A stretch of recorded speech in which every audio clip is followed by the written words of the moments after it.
নবী সাল্লাল্লাহু আলাইহি সাল্লাম হাসরের ময়দানে জিজ্ঞেস করবে, উম্মত 365 দিনে, এক বছরে ফজরের মুয়াজ্জিন 365 দিন টানা বলেও আসসালাতু খায়রুম মিনান নাউম বলে একদিনের জন্য তুমি নাফরমানকে উঠাইতে পারলো না। আর রেফারি, ফুটবলের রেফারি তোমারে রাত 4টা বাজে টেলিভিশনের সামনে বসায় দিল, তুমি কেমনে উঠতে পারলা? সেই তুমি আমার কাছে সুপারিশের জন্য কেমনে আসলা? হ্যাঁ, সুপারিশ তোমার মামুর বাড়ি, হ্যাঁ, সুপারিশ তোমার আব্বার সম্পত্তি।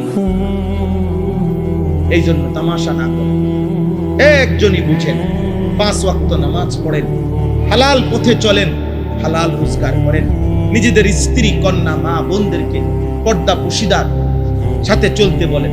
যে নারীর পর্দা নাই, যে নারীর ইজ্জত নাই, যে নারীর পর্দার গুরুত্ব নাই, ওই নারীর নারীত্ব বলতে কিছু না। ওইটা মানুষ হইতে পারে, ওইটা মানুষ হইতে পারে, কিন্তু নারী না, নারী না। আল্লাহ তাআলা আমাদের সবাইকে কবুল করে নেন। আল্লাহ তাআলা আমাদের সবাইকে ঈমান আমলের দৌলত দান করেন।